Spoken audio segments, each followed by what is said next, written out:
As promised, we are back on the Death Lineup with special guest, very early guest too. He was one of our first guests, maybe second guest on the show. Ben Cruz, what's going on, man? What's up? I told you guys after we did the first episode together, I'm not coming back until Gary Payton II returns to the team, and he's back. So I decided to finally make my triumphant return. No, thanks for having me, guys. This is always fun. So let's do this. This is just our group chat come to life again. So how'd you get the jersey swap for the photo already? That was quick. I know. Who's doing the Photoshop for you guys? Give him a raise. Great. Yeah. Oh man, what a day, right?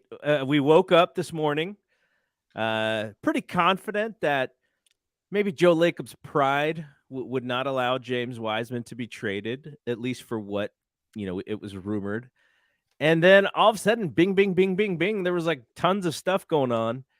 And James Wiseman is out of here. I guess it's a bittersweet thing. Now, I know there are some Warriors fans who are like, they've really, really come to the point of, you know what? It's really about this season and next season and next season. We can't wait. Like, we just can't wait. And for me, I like James. And so I have this other thought, which is, maybe they could have done a little bit better. It's possible that there could have been a multiple different outcomes here. But ultimately what happens is he's not here. But I think, Brian, you were probably the one who was most vocal about making Wiseman work out of the three of us. And so, when the trade happened, originally we thought Saddiq Bey was coming to town, and Saddiq Bey is a favorite of yours. So just give me your quick thoughts on your mindset, your feelings about the trade, if you've sort of wrapped your head around, losing Wiseman, all that stuff. I really liked the kid, but I think I don't know if we're going to talk about it in this podcast, but I think as of last night at about 10 p.m., I was pretty convinced that the Warriors were going to do something after the Phoenix Suns did something. So I had a feeling that Wiseman was probably going to get shipped today. But I think he's going to cook. I think he's going to go be a great player. I think it's funny with the fit in Detroit. They already have like 3 centers. So if there was like a rebuilding team that he'd probably fit less in, it's probably Detroit. But he's a Troy Weaver guy. Troy Weaver loves his athletes. So James Wiseman and apparently Jalen Duren are going to start together. I have no clue how that's going to work. But I mean, yeah, I think for that, dear God. Yeah, no, that's gonna be very, very interesting. But I think that you said in the beginning, the organizational pride of not admitting basically that this was like a flop. That's why we thought that maybe it wouldn't happen. The John Hollinger piece with how much money they'd be losing, which we kind of already knew, but I felt like it brought more nationalized to the idea that they'd be like losing $130 million in luxury tax if they kept the kid. So I don't know. It's just, I think the idea of trading him for 5 second-round picks and then trading him for a guy that you could have kept in the offseason had you dipped your toe into the luxury tax even a little bit more. I feel like that would be like the worst possible outcome for front office, especially for ownership. On like, we didn't spend, which is already an insane amount, but we didn't spend. Now we have to admit defeat on this project, and then we have to get back what we didn't spend. Like, it just makes it kind of look like a cheap move altogether. We're gonna get back to why didn't they come to this conclusion before the season started. We will do that dance. We'll do that Monday morning quarterbacking. But my buddy Shelvin, who is watches We Want Winners with Roderick and I, and Shelvin, Roderick and I are gonna be back on Sunday night after the Super Bowl. But I use this because Shelvin is someone who connected with us on Facebook and on my Facebook groups. I think I've waved the white flag on ever getting my Facebook account back. So I'll use that to say I created a Discord today. What? Oh, and breaking news. And if you are watching this or listening to this and you want an invite to the Discord, just hit me up, gg@bspnmedia.com, and I will throw you an invite.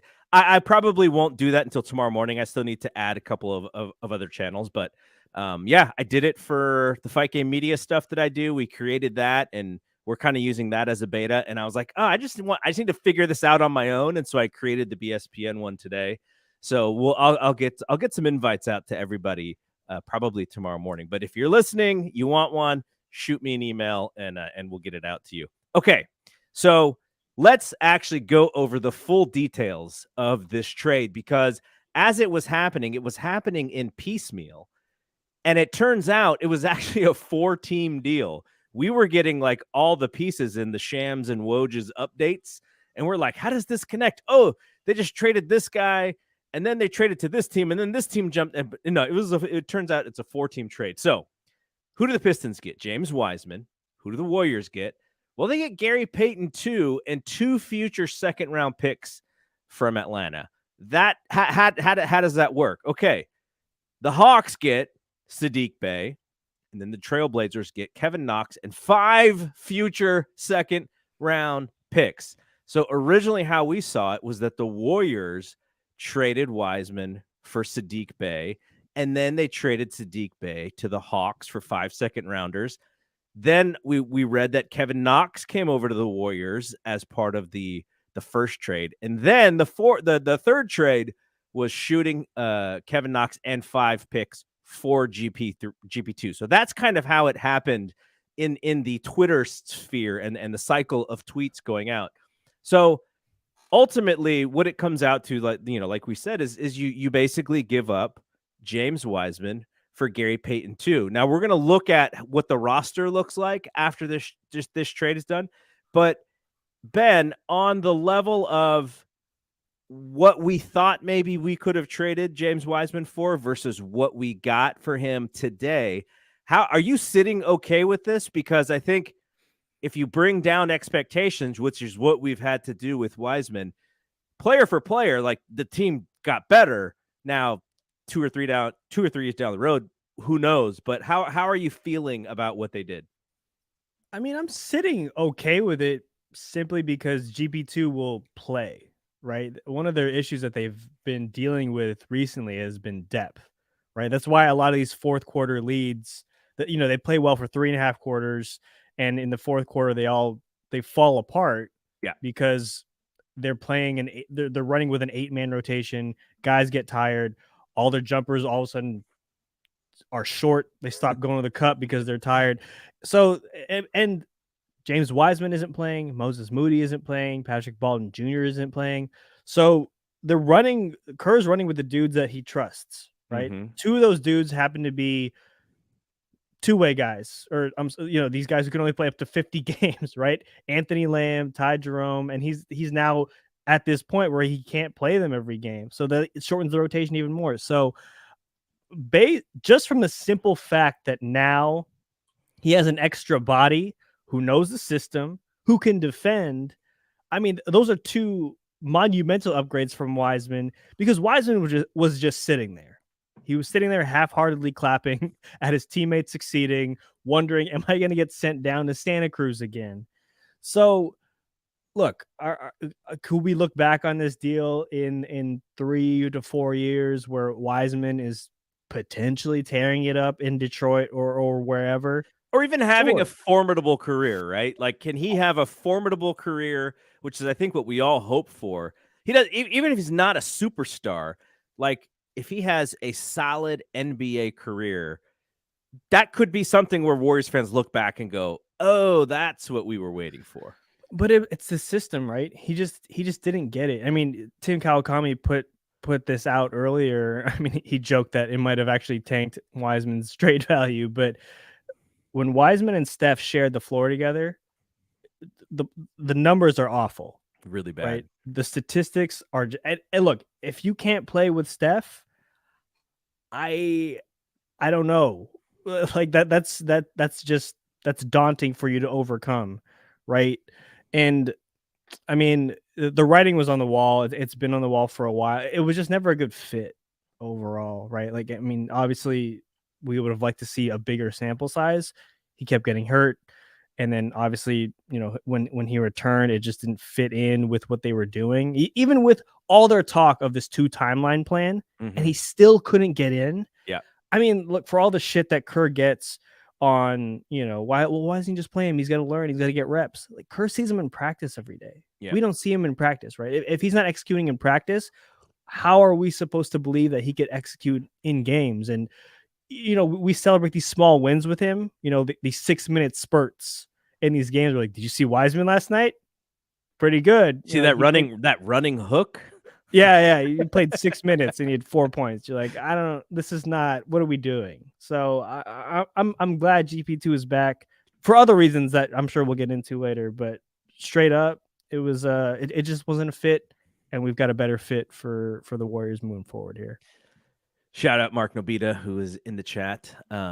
So the Kawakami article was good because I read that when I got home tonight.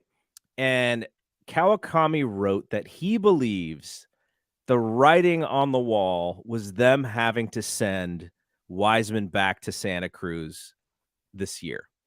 And I remember Brian and I were talking about this, and Brian was saying, well, if you want to look to the positive side, it's kind of what they did with Jordan Poole. They sent him back down as a dude, you are not getting it. And it helped Jordan Poole. He ran, he was excellent in Santa Cruz, came back up, and he felt like a different player. What I told Brian is my feeling at that moment was this was bad for Wiseman. You bring him up, so much talk in the offseason about him. They're gassing him up to the fans. Oh, he's going to be better this year. The team's going to utilize him. And then he still fails. And that felt like the moment where they didn't wave the white flag necessarily, but they kind of said, okay, all of our hopes for him, which were very optimistic hopes, they're just not going to come true. They're not going to come true this season. And it's kind of a wash. And if you have a guy who is going into his, what would it be? His, this is his third year technically, right? So next year would be his fourth year. And essentially you cannot decide yet if he is going to be a part of your rotation by year 4. It seems like you have decided without necessarily deciding. So that was very interesting to read from Tim. He's really close to that situation, and he has a good sort of instinct and feel to certain moves and such. The next question I have for both of you, and Brian, you can go first, is I feel now, sort of in hindsight, that they probably felt that he was really going to have to ball out to show that he's valuable, that he's going to play on this team, that he's got a future. And anything less than playing really well with Steph and with Draymond and those guys was going to be a loss in a sense. And so I think the actual expectation was probably still really high for him. But if you give those guys some truth serum, like Jalen Rose likes to call it, I wonder if they go, yeah, we weren't sure that he was going to really have that good of a season, because if that is true, they lost money on this deal. Not money, but they lost value on this deal, because he is more valuable to trade in the offseason than after the half season that he showed this year. So, Bri, I wanted to get your thoughts on that. I guess what exactly are you asking me here? Are you saying that why do I think they traded him? No, I'm saying, do you think that they wasted value? Yes. But they did it because they had this sort of pie in the sky expectation versus a more realistic expectation of who he was going to be. I honestly feel like if you gave Lacob some serious truth serum, not that this situation would be like what Atlanta is right now, where you had the report from Amick on, the Sun taking over in kind of a bad way. But I really wonder if Lacob was almost ready to usher in the new era earlier than everyone else was, because I want to know if you hooked him up and got the truth serum in, if what made him do it? What made him pull the trigger? Who was in his ear? I just really feel like it wasn't a him thing to do. So I don't know. I don't know if we'll ever hear the answer to that someday, but I almost feel like he was on this team and we knew that 130 million thing. Like we knew that. And it was, and we knew that it was, we thought that it was probably going to be like Draymond gone, right? We knew that it could be Clay. And, the Warriors fans have known this, but I think once they got to the national perspective and, Wiseman still wasn't producing, I think that's when it became, the danger, not necessarily because Hollinger only wrote that piece like last week. And like TK said, TK's like tone shift in the plus minus stuff definitely has been different on Wiseman since the whole sending him down to Santa Cruz, because TK is always in on the young guys, but you could definitely I didn't want to believe it. And I'd probably, I think that he did kind of switch his tune a little bit when that stuff started happening. He's still high on Patrick Baldwin. As am I. Huge. So Ben, do you think that the Warriors had honest expectations for Wiseman, or were they pie in the sky for him this season? Because ultimately on the court, nothing really changed from 2 years ago when he was playing to this year, as far as even just the eye test. Like you watch this guy and it's like, okay, he's the same kid from his rookie season. Like he runs the same, his aggression is the same. He actually even had more swagger as a rookie to take like these crazier shots, and he played like a scared player this year. So watching that guy, I just kind of go like, how did we get here? And they didn't see this coming from the summer. I mean, I think it's just the most disappointing thing is just you wanted to see steps of improvement, right? And to your point, you watch him, a couple of games this year, compare him to his rookie year, where the rookie year stuff you could excuse, right? There's a long leash there where you're like, yeah, he's gonna make mistakes. He's 19. He barely played, in college. He only played a handful of games. But once you get to year 3, the injuries aside, like they brought in this whole coaching staff to also help with his development, right? So it's not like it was just Steve Kerr in his ear, or Kenny Atkinson saying like, "Hey, these are the plays you got to run." The NBA coaching staffs now are fat, right? They have big men coaches. Specifically, they hired his name escaped me, Jama, from Europe, right? Who trained all these big men over there in Europe, and they brought him in to work with Wiseman specifically. So it's at some point it's just not a fit, and it became like I saw this video kind of breaking down, how the Warriors run.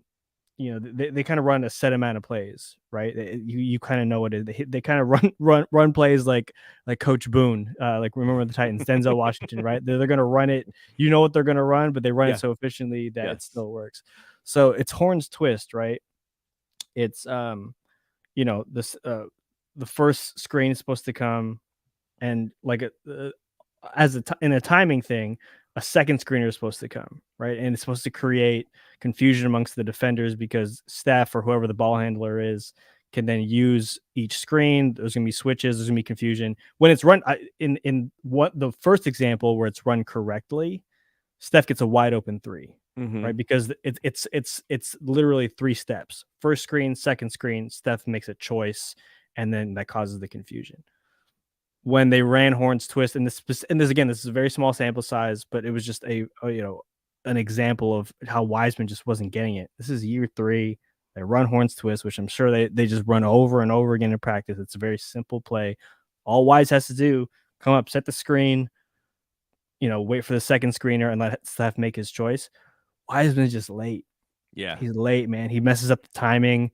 The play essentially gets blown up because he does not come. He does not come set his first screen. Therefore, the second screen, it's just 2 people coming. So instinctively, the defense already knows what play is coming, so they can kind of pre-switch or whatever. The play is blown up. And then Wiseman rolls to the rim, deflated that he doesn't get the ball. And it's just not a system that really gelled with his skill set, right? I forget who. I think it might have been Marcus Thompson who said this, where it was, they want Wiseman to play almost like JaVale McGee, rim Yep. run, Yep. defend some shots. Yeah, Brian and I But- talked about that but he a wants lot to- this season. He wants to play like Cat. He wants to play like Karl Yep. Anthony Towns, right? Yep. Give him the ball, let him cook. And that's just not what the Warriors are going to do, right? When you have Steph Curry, when you have Klay Thompson, Draymond Green, now Jordan Poole, I'm sorry, man. You're not getting the ball, Wise. Mhm. You're not getting it to cook unless the Warriors are several players down, and that just doesn't happen as frequently. So it was just a bad fit from the jump, and to their credit, they tried to make it work, but to their even bigger credit, at least they admitted the mistake, because that's hard to do. I feel like the mistake is one thing. Teams make mistakes all the time, drafting players, trading for players, and it just doesn't work. For them to kind of give up now on what people talk about, how can you give up on the number 2 pick, blah, this, that, and the third. He's no longer the number 2 pick. Yeah, like he's label. He's a third-year player who's played 60 games. There's that Fat Joe meme, right? Today's price is not yesterday's price. That can go in both ways, right? People always use that the price has increased. Yeah, The price decreased for James Wiseman. Yeah, absolutely. So it just kind of is what it is. Secretly, not even secretly, the worst thing for the Wiseman camp was the Warriors winning the title last year. Oh, 1,000%. They didn't need him, for one. And what they did was they went, oh, we can still go. We can still do it. We have the 3 players who we need to make it go, and we need to fit people around those guys. And Wiseman doesn't fit around those guys. It gave a false sense that the 2 timeline thing was working. Yep. They did not have. Kuminga had his moments in the regular season. Moody hit a handful of big shots in the Western Conference Finals, where another guy who's like way more swag as a rookie than unbelievable. He's still on the team right now, to be honest with you. But it just gave him this false sense that this thing was working. In reality, when you look at it, Steph wins in that title. Draymond, Klay, JP, GP, Looney, yeah. GP, Otto Porter, Andre Iguodala. It's those guys, right? And you saw the future, Brian the potential future. Here. There it is. There he is. Shout out to my guy who went after that Canadian bag. But it's I think that reality is starting to come down a little bit. Kuminga is potentially becoming a thing, and whether they value him a little too highly, given the reports today on OG Anunoby. But good. That's a good setup here for what we're going to talk about next. Though Kuminga played really bad yesterday. Wait, last Wiseman thing. You said it, and I'm not. I don't want to defend this guy too much, because I know there is some Kuminga has already doubled the guy's minutes, and that's partly because of, and rightfully so. That's partly because of skill set. Kuminga has bought into the whole system, and it works better for him. But I think Wiseman's, we always talk about it, didn't play any games in college because the ineligibility stuff. Had the injury stuff in his first year, only plays 40 games. Second year, weird extra surgery, doesn't play the entire year. And third year, he's already kind of already out of the rotation. He hasn't really improved since his rookie year. And then another injury that he was touching the rotation for just a little bit, and then the injury happens, and then he's out again. I feel like he really has had one of the most unlucky careers, and I'm not disputing the idea that he wasn't going to work in the Warriors system. I get it. I do think that if he was able to work in the Warriors system and able to hit his potential, I feel like that's such an interesting player, of a center who's able to fit in the Warriors system as a rim running guy and also do some Cat Embiid shot creation stuff. But at the end of the day, I'm not disputing that he was going to work in the Warriors system. I'm more disputing, I feel maybe the outlook on his career moving forward. I still feel like he can do some stuff, and I'm definitely excited to see. I mean, I'm going to watch him for sure, and I'm going to root for him. The other thing, I was already watching Detroit. It works out for me. yeah, you were. That's your second team. The other thing about the JaVale McGee scenario is that JaVale McGee scenario works when you have scorers, and it works when you're on a team where Steph plays, the first quarter, KD plays 8 minutes, Steph leaves, KD comes back in. So you always have a score in the game. Jordan Poole isn't at that level, obviously. And so, and he's still proving himself. So it's a little bit different. Whereas, like, if KD was still on the Warriors, yeah, Wiseman could be a rim runner because KD's just going to create shots for him. Well, he would have opportunities, yeah. all game long. But it's just a different, when you're playing with DiVincenzo and Kuminga, like, it's a little bit of a different spacing as well. So I don't blame that thing on James. Like, that was just a much different setup. JaVale basically came in and it was like, dude, you have to do one thing and one thing only because you're on the greatest team ever created. So that's let's talk about the OG thing, and then we want to look at the current lineup, and then we'll let Ben go because I know Ben has to go. Okay, so the rumor and Shams, he put this video out, man. He didn't put this video out for nothing. Possible Western Conference playoff team is interested in OG contender, interested in OG Anunoby. And so, I think people got really excited about that. But I think when they learned that it was Kuminga plus probably 2 future first round picks, I think that pulled the excitement down a little bit because that's a pretty steep price for OG. But you were actually kind of like not terribly sad about the idea of getting of trading Kuminga. So talk about OG and why you thought he would have been a good fit. I mean, Brad, you want to go first on this? No, you go for it. Take it. Okay. Take it. So, I mean, look, I'm as a Warriors fan, you're encouraged by the steps that Kuminga has taken. Yeah. Right. But there's still the inconsistency, right? You still don't know. There's still those moments where you wonder what you're going to get from him on a night-to-night basis, right? I think that his floor has definitely risen, right? So there's definitely less worry. You understand he's going to play really good defense. He isn't shooting the three as much anymore, and when he does, it's he saves it for the corner threes for the most part. Still takes some questionable wing threes, but I mean, OG is just a known quantity at this point, right? So if in this world at the end of this trade deadline, the Warriors ended up with GP2 and OG Anunoby, and look, Steph is still hurt. We don't know when he's coming back. That's a nasty lineup, right? And it's just another. I mean, like the Suns got better, right? They have Kevin freaking Durant. Yep. They have Devin Booker, Chris Paul.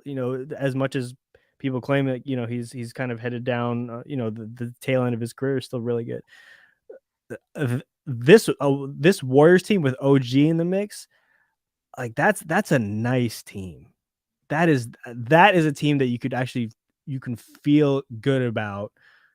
And this is assuming, I'm sure the parts that you would have to release and trade off to OG for OG, we can kind of dissect that. But his inclusion, he could play in a small lineup, fantastic defender, shoots a three at a reasonable clip, right? I think he shoots like he's at 35, 36%. 37 right now. Yeah. Even so, he's just the type of guy, smart player, the type of guy who just feels like a Warrior, right? If you're trying to replace what Otto Porter gave you, he probably gives you that and more. Yeah. So, I mean, it would have sucked to lose Kuminga just because of the potential aspect of it. But if you're talking about right now, if we're just kind of there at this point, if we've admitted the Wiseman thing was not working, it was a mistake to hold him this long, great, that's fine. But I mean, Bri brought this up earlier where it was, I'm sure after they won the title, Lacob doubled down on his, this 2-timeline thing is working, right? And if we could go into the next era tomorrow, no one really, I don't think anyone realized that Steph was going to be this good still, right? Clay still playing at a high level, Draymond as well. The window is extended for that core, and you got to keep extending it with players like OG. And look, they'll figure it out now, and with GP and kind of the rest of this lineup that is actually, if you look at it, very very small. But we're gonna look at it in a second. That's why I was on board with it, because I think if that's the full health lineup, and again, on the fringes, there's probably some other players who would probably not be a part of the lineup. Is that Looney? Is that DiVincenzo? Or however you make the money work? But it's I think it would have been a nice small ball lineup that could have been run out there. Steph, Clay, Wiggins, if he's still there, OG, Draymond. I mean, come on. That's a nice little closing lineup.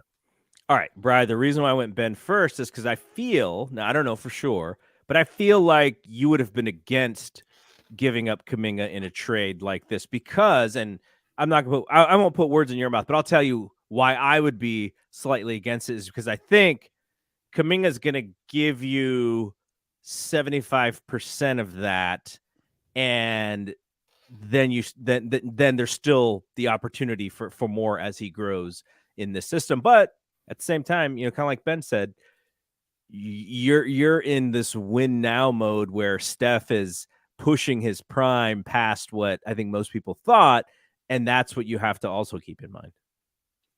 Yeah, no, I think from Ben's perspective, that's 100% correct, and that's where I'm sure the majority also agrees with, because I think it's the right perspective to look at. But at the same time, like Mr. Bossman Bill Simmons says, is wait, why is gas $7 today?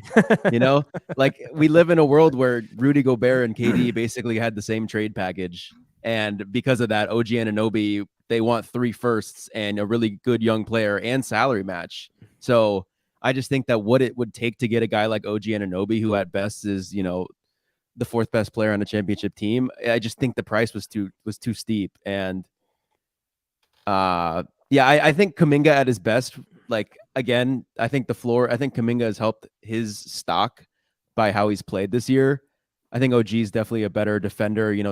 There's like this matchup difficulty stat. I don't know how it's essentially calculated. I'm guessing like the average percent of like field goal percentages that you have to guard. But OG is like the number 1 guy in matchup difficulty. Like, he always gets the hardest matchups, and he basically has like a 100% matchup versatility rating, which means he basically guards like every single position. I think Kuminga's getting to that level. On the Warriors specifically, they always put him on the best guard, him and Wiggins switching off. And like, he guards, like, he's like a 6'8" or 6'9" guy or whatever, how tall he is, guarding, like the 6'3" guys. So I think Kuminga can become a version of OG. And I know with the 3-point stuff, like, it's not there. OG, last I checked, OG was at 36%. If you're checking now, he must have just cashed some threes. 36.6, I think, was the number I saw. Kuminga's kind of been hitting them lately. He's like 30. Kuminga's at 32.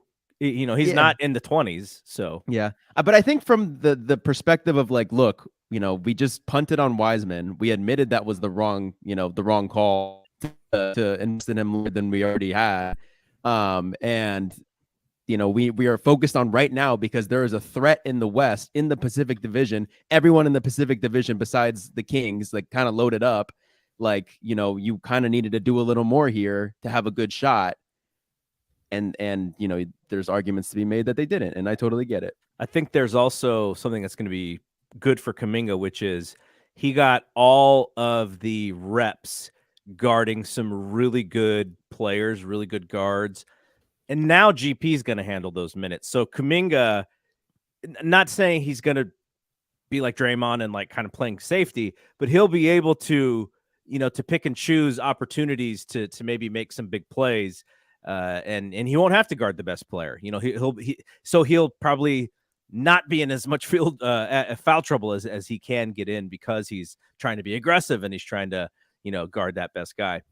Okay, so let's look at this roster, and I want to get your guys' opinion on where, I guess, the flaws are, and I think we're all going to say size, but also, is this a playoff roster? Is this we can make it to round 2, round 3 type of roster?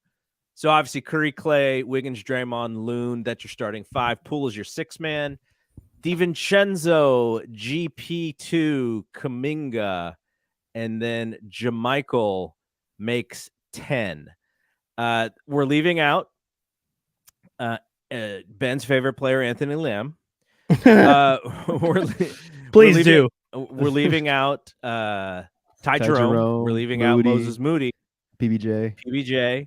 Ryan Rollins took himself out because he's got that.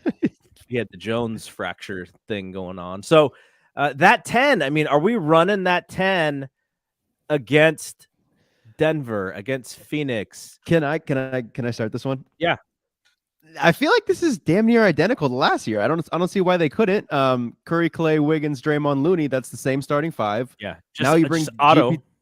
Now you bring GP2 back. Poole GP2 was on last team. And JaMychal, I feel like, is starting to take that auto role a little bit. Like from what I've seen, a little bit. He's finally starting to do a little bit of that auto stuff. Still missing dunks, but a little bit. You make a great point, and I just thought about this. We slag on Poole's defense a lot. GP2 is going to be handling a lot of this stuff, right? Which will make Poole better, and he'll still get picked on for sure. But you're going to have a tremendous defender out there in the backcourt with Poole on that second team. Now, not clutch they'll figure out the clutch minutes, but that's another thing that GP2 just kind of he just glues that defense together a little bit better. So someone like Poole, he kind of looks bad defensively when it's Poole and DiVincenzo in the backcourt, but now maybe it's Poole and GP2, and they'll figure out the DiVincenzo piece. So yeah, that's actually a very good point.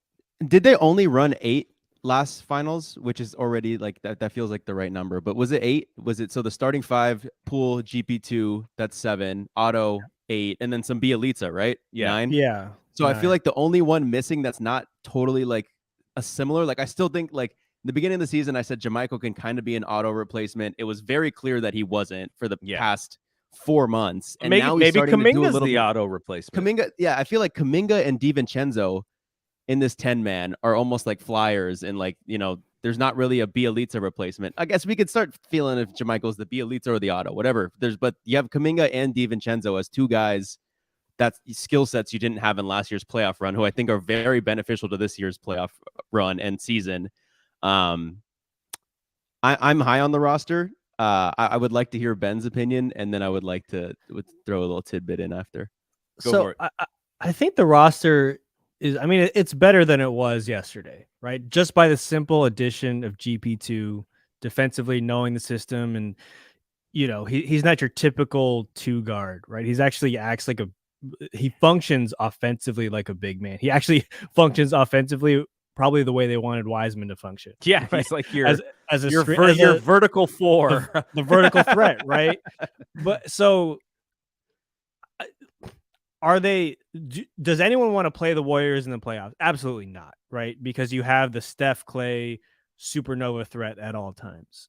Wiggins, whether he finds his form or not, can be a massive 2-way threat. Draymond is who he is, incredible defensively, and kind of runs that offense. Poole, obviously, hot and cold.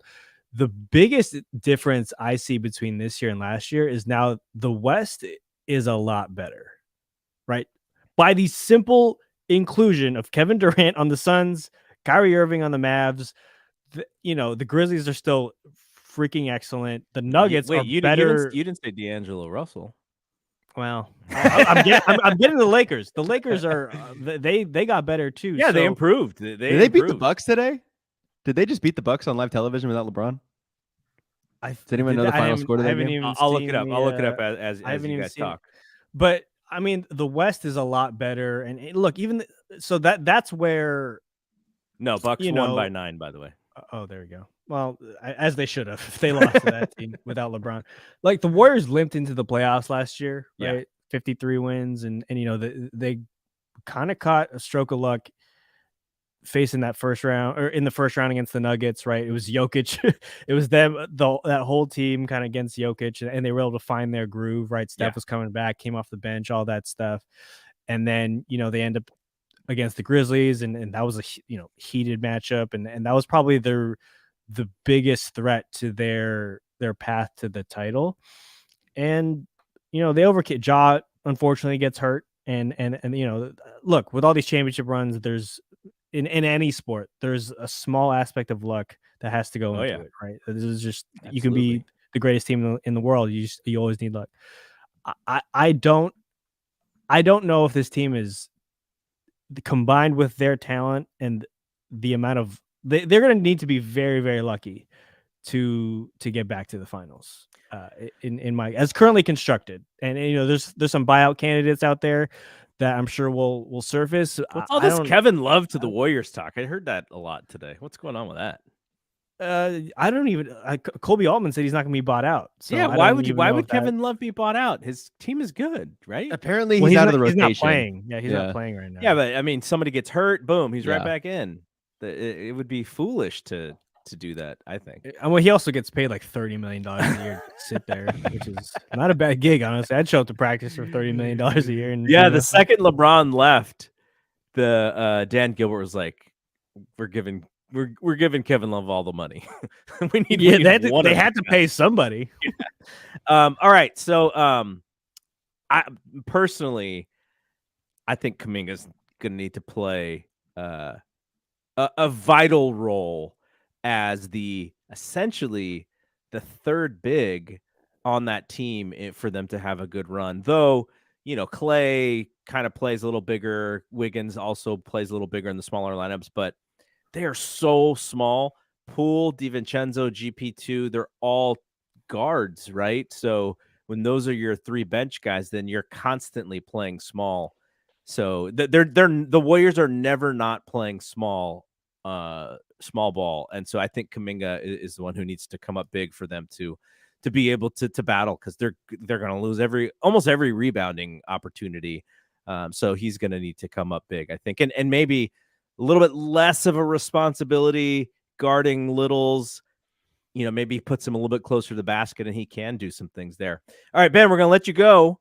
Thanks for hanging out, but I did want to ask you one thing.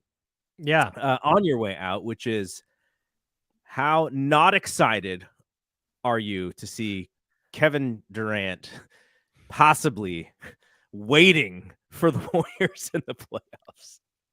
I mean, Katie's a monster, man. We know that firsthand, having watched him here. Just an incredible, so great, an all-time great. And like, obviously, if that matchup ever comes up, they're probably gonna stick Wiggins on him. They'll probably, some GP2 will get a crack at him. A little DiVincenzo, a little Kuminga, probably.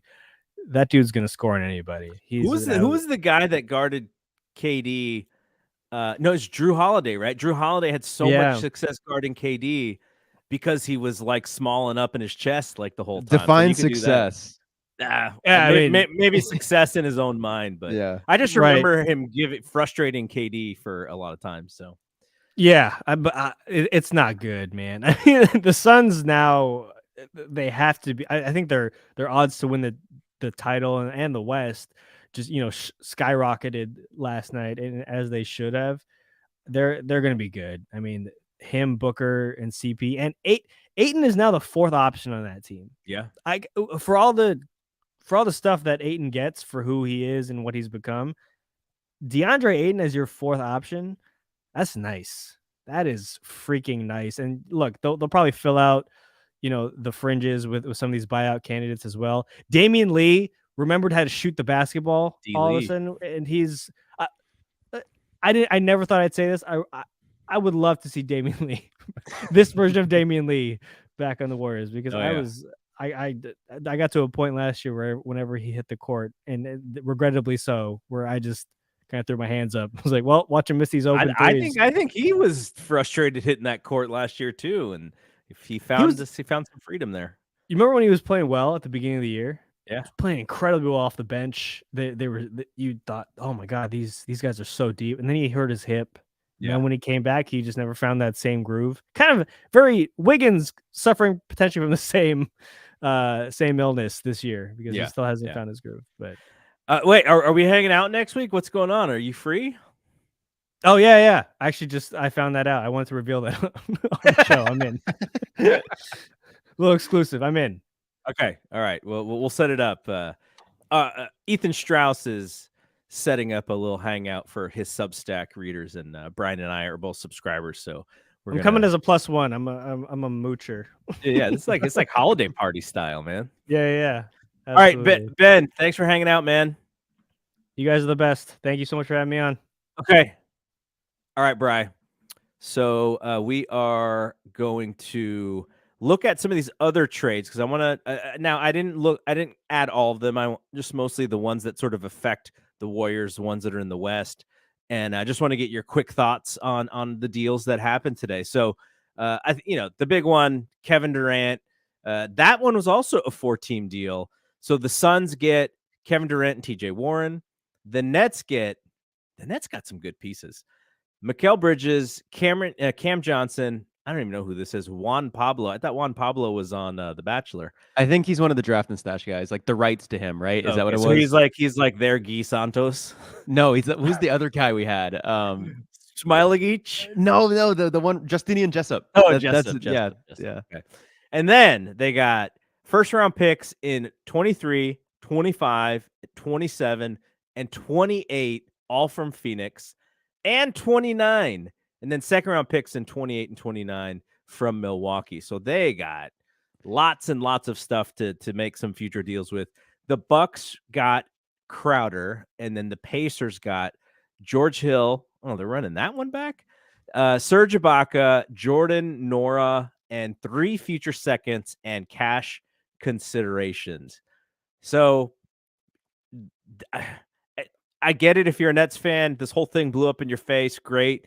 But, man, I thought they did such a good job of getting pieces back. And we'll talk about the Kyrie thing in a second. But Cam Johnson, Cam Thomas, Mikal Bridges, like, I wish the Warriors could have made a trade with the current Nets team to get a wing. They have so many wings. Many wings. I think my whole stance on the whole Nets thing is I knew they weren't going to rebuild the entire time. I knew they wanted to retool and still compete because the Rockets have their draft picks. I don't think they have pick swaps.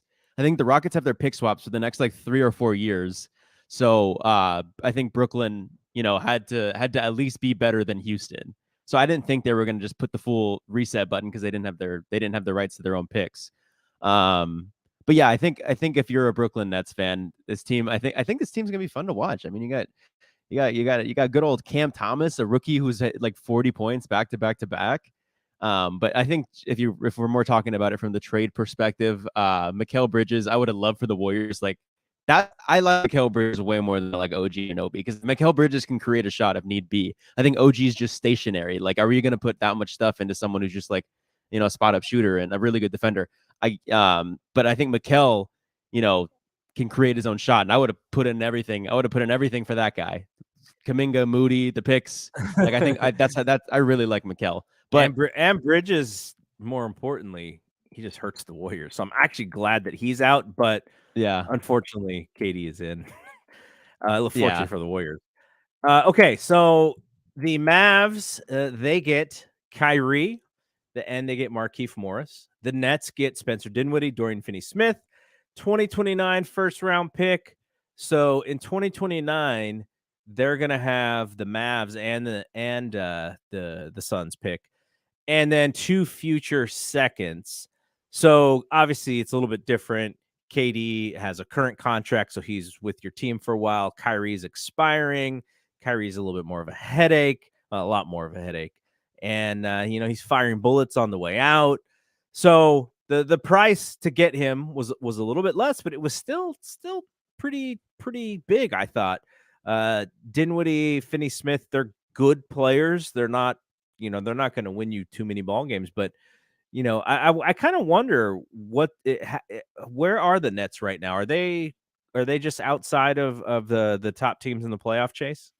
No, I mean, I think technically record-wise, they're like 5th. Yeah, so I wonder if they can kind of stay where they are. They could stick like 8th.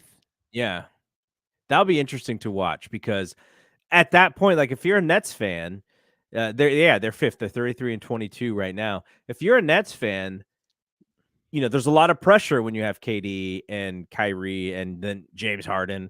There's still the Ben Simmons problem, but there's like less pressure for those guys to win a title. And it's just literally like, okay, let's play. We're underdogs now. And it's not a bad place to start for them. So I'm actually interested in seeing how they do. Okay, so another deal. And this is one I was kind of joking about Ben with. Lakers, they received D'Angelo Russell, Malik Beasley, and Jared Vanderbilt. The T-Wolves get Mike Conley and Alexander Walker. They also get a pick swap with the Lakers in 2024, second-round pick swap. 2025 second-round pick, 2026 second-round pick. Those, the second two are from Utah. The Jazz receive Russell Westbrook, who they're probably going to buy out. JTA, are they also going to buy out JTA? I hope. I'll take him back. That's a good little buyout piece. I'm sure he'd come back too. But he doesn't have that big of a contract, so I don't know what the reason to buy him out would be. It'd just be like out of request. And then another former Warrior, Damian Jones, and then a 2027 first round pick via the Lakers. So Lakers only have to give up one of those two picks. They basically trade and they Russ. Protected it. They trade Russ, which I think that was more or less getting rid of Russell was probably more valuable to them than even getting D'Angelo Russell back. From everything that I've read, like it got really, really nasty there at the end. Some of it kind of seemed like LeBron's fault, but Russell, Beasley, Vanderbilt, does this help the current Lakers? Yes, 100%. I really like the Beasley and Vanderbilt additions. Yeah, I mean, I think it was reported that that the asking price was like a first round pick for Vanderbilt and a first round pick for Beasley, and the Lakers were able to get them for one first round pick, get them both.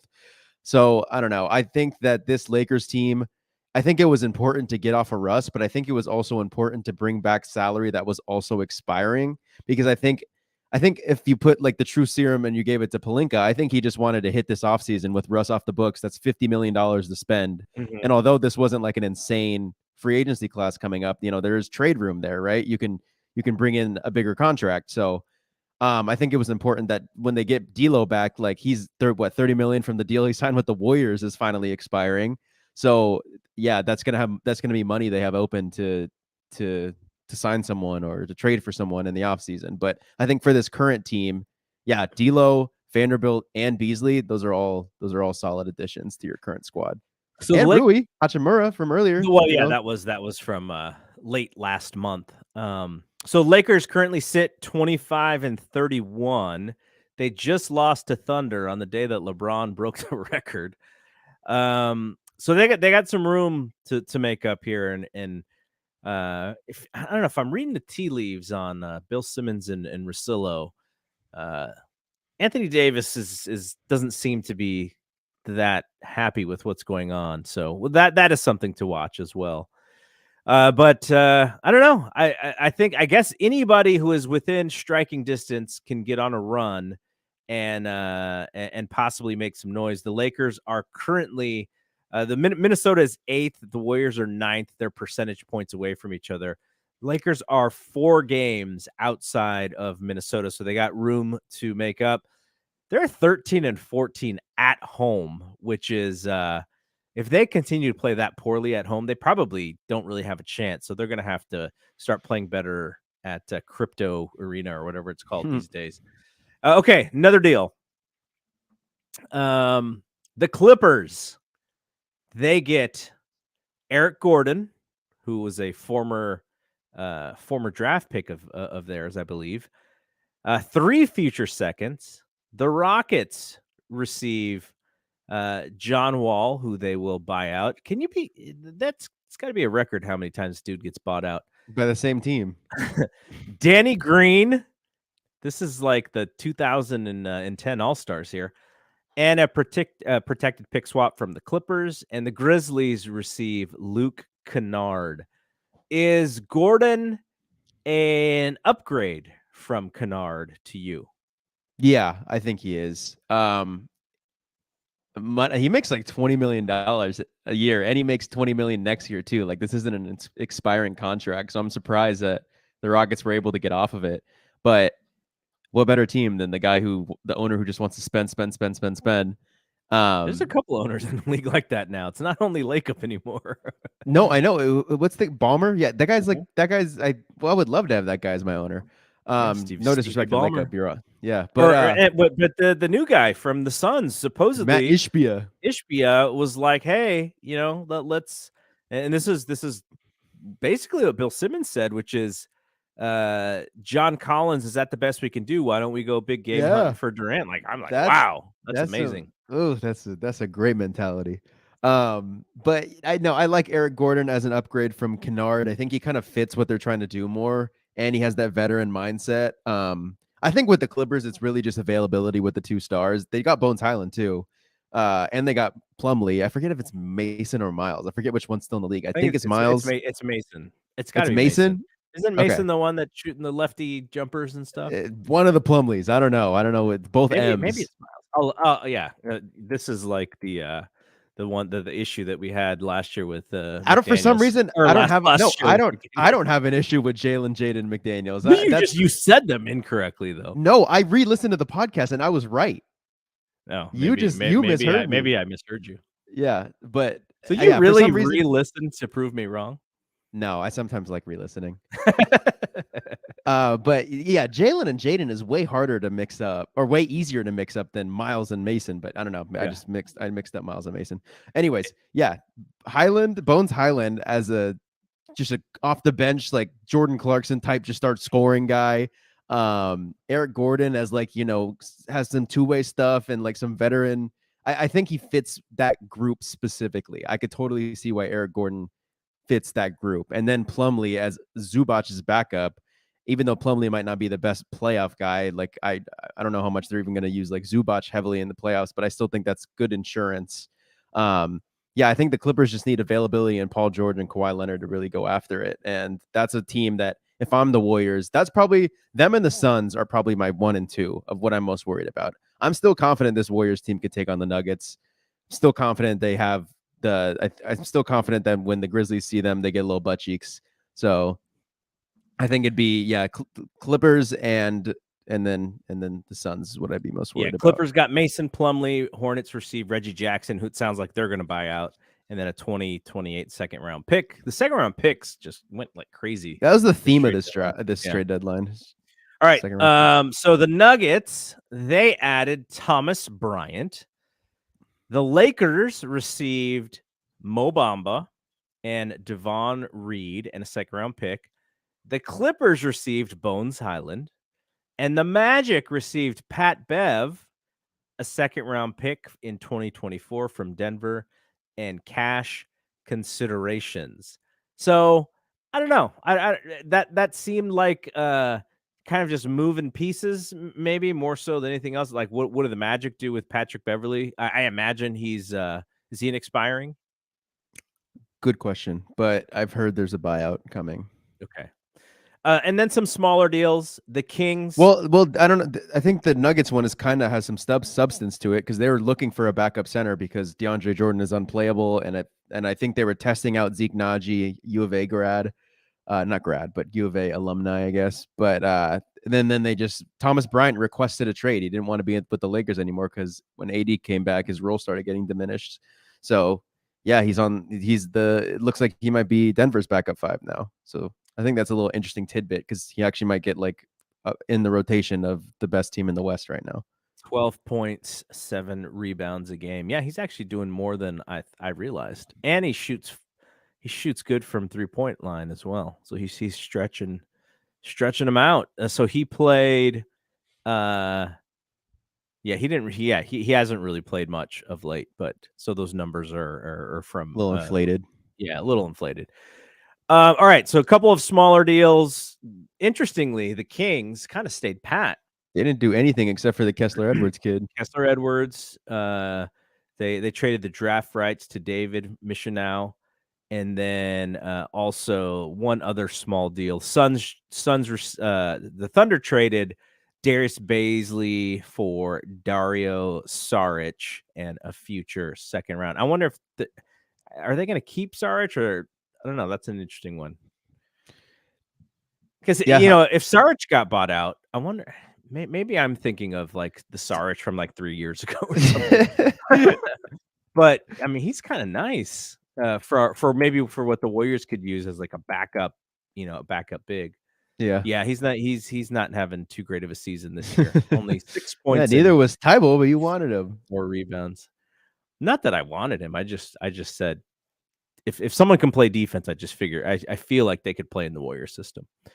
I'm higher on Kuminga's defense than I feel like maybe the masses are. I feel if you look at all the games, right? if you look at all the games when Wiggins wasn't there, I know like guarding the best player doesn't necessarily mean you did a good job on the best player, but I feel like, he actually had really good possessions on Kyrie, and he's guarded like the hardest player when Wiggins was gone every single time, and it didn't matter what size that person was. So I think that's just such a valuable asset, is defensive versatility. No, it is. It's just the consistency. If you're saying we need to stop, and Kuminga is the guy that you're using to stop the best player, you're thinking like, okay, best case scenario, he's going to get a stop. More than likely case scenario, he's going to foul. And then also possible scenario, he's going to get lost or something. So it's really just the consistency, because you don't think about that same thing about GP, right? He proved it. Like you feel very comfortable that he's going to get a solid lock on a guy. So that's just really what it is. But he's improving. Obviously, he's improving, and it's fun. It's fun to watch. So Warriors coming up this week. There's only 3 games until the All-Star break for them. So, and we didn't even mention this, but we'll give Ben a quick shout out. Ben and the Ringer team, they're going to Utah for the All-Star game, and they're doing like a live show with their pods, their hoop pods, for the Ringer basketball show. So Ben's going to be out there styling and profiling, and I hope he sends us some pictures, because that's so cool. That's a thing that we need to do at one point. Go to All-Star weekend. Okay, so on Saturday, Warriors-Lakers at the Chase Center. I imagine you're not going to that game, even though you did go to the Thunder game recently. Yeah, Lakers probably a way too expensive ticket.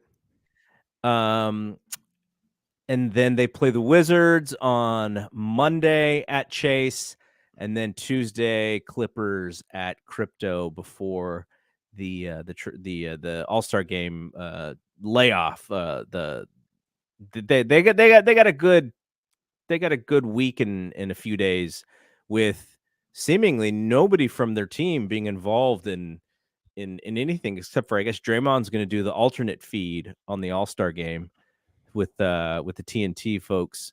So I don't know. Kuminga not getting in is he didn't get in last year, and then he was like an injury replacement. I get that he didn't get as much run in the beginning of the season, and actually, no, I'm actually not complaining, because I get it, but like, it would have been nice to see him. Yeah, it would have been nice to have, because now we're not gonna have Steph in the All-Star game. Hopefully, Clay does. No, Clay probably doesn't even want to go either. He wants vacation. I get it. Yeah. I get it. Yeah, they're old, man. It would be nice if, like, I don't know, DiVincenzo, his 3-point percent. Like I don't know if you listened to the Stein and the uncut NBA uncut, Not the newest one. So they interviewed Malik Beasley, and Malik Beasley yeah. kind of talked about how the 3-point shootout thing works. It's like all the guys who get in the All-Star game, they get like first chance to say yes, they want to be in it, and then it kind of trickles down. It's not really about necessarily like percentage, who's shooting the best or whatever. NBA's some cheapos. They don't want to fly all these guys out there. No, I think it's just they want the star power for the TV ratings is what they want. Oh. Do you know that Michael Jordan entered the 3-point shootout one time? I did not know that. Did he do good? No, he did not do good at all. He did really bad, actually. I feel like a fun little tidbit that I kind of randomly thought is that when guys get traded to new teams, sometimes they might just skip out a game just purely because they're trying to just learn the team and just get more familiar with it. Like that, in theory, shouldn't happen with GP. No, he should be able to just play the next game. Yeah. Right. The only thing, I didn't mention this when we were talking to Ben, but the only thing I'm a little worried about, he hasn't really been healthy this year. Like, I know he's played of late. He's been in there, but man, that injury. He played his very first game, and I'm pretty sure after that he's like, I don't feel 100%, but I guess I just got to play through it, type of thing. That's like not the greatest thing to hear. No, and it's a weird injury, the abdominal area or whatever, and so that's something to also watch. Like, why was he so available is kind of the thing that I was wondering, especially if Portland is. Did you see some of the moves they made though, Portland? Well, they got your boy Tybal. they made like a rebuild move, and then they made like a go for it move, and like they were just kind of all over the place. Like Josh Hart getting traded before the Warriors game for Cam Reddish, who doesn't play because they didn't want to pay Hart, I guess, or like that's like not a go get it move. And then they go and get Tybal, which is like, okay, are they doing something? And then they get rid of GP2 for Kevin Knox, who doesn't play at all. Like, yeah, their moves kind of really just made no sense. So I don't know if I would just be like, why were they so willing to give up GP2? Because I just don't get them as a franchise in general. And they're still only a game behind the Warriors, and they beat the Warriors last night, which we don't really have to talk about that game. It's the same old frustrating scenario. But, the one thing about it is everybody believes that they can compete. And the other thing about it is they're like, no one's really pulling away. Like, we got a shot. Maybe if we, we can fix our accounting for next year by this one move that's really not going to make that big of a difference. We can save some dough, and we're just going to play these guys anyways. Tybal replaces GP in that scenario, so very interesting. I think the Warriors, the way that I look at this last run, the second half, which I hate it when they call it the second half, because it's like the last third, really, when it comes to games played. But the Warriors are a game and a half behind the Mavericks for the fourth spot. And I think that's really where they need to get. They need to get a little bit of distance from these other teams, and getting to 4 and having that home court series in the first round, I think is necessary, because they're such a bad road team.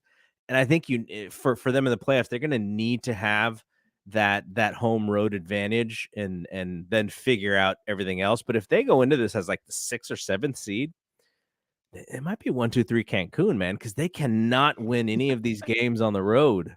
Yeah. So that's just my last bit. But I think they can win 2 out of these next 3 games, and so that's what I'm hoping for. I think my last bit is that I feel like we don't want to accept the idea that there is some aspect of this Warriors team that isn't necessarily playing 120% like they should be, like professional athletes should be, because of the fact that it feels like they've kind of proved everything against all odds, that they were able to get it done last year. And what else do they have to prove type of mentality? It's not something that I want to, long season. It's not something that I want to give into like 100%, because the idea of professional athletes who are getting paid like millions and millions and millions of dollars to not be giving their entire effort and to not get up for every single game just doesn't feel right.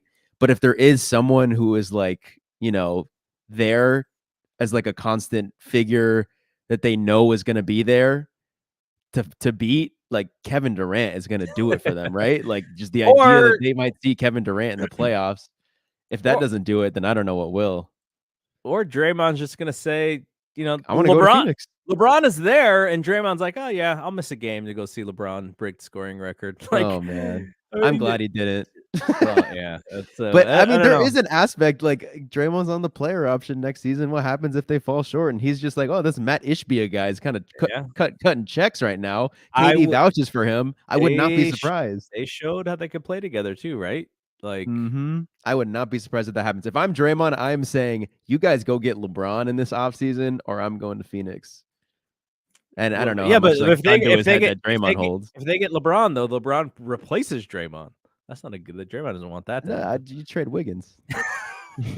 Look, can you imagine LeBron? That's like my hottest take right now, I think. And I'm not 100% sure I believe in it, but that mindset to me like makes sense. If they like fall short, and it's like, okay, what are you gonna do? Are you gonna punt on the current era? Like, can they not just get it done anymore?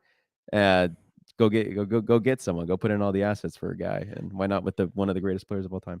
All right, let's end the show with this. R.I.P. My most recent James Wiseman card. You got me a damn card. Should I grab it right now too?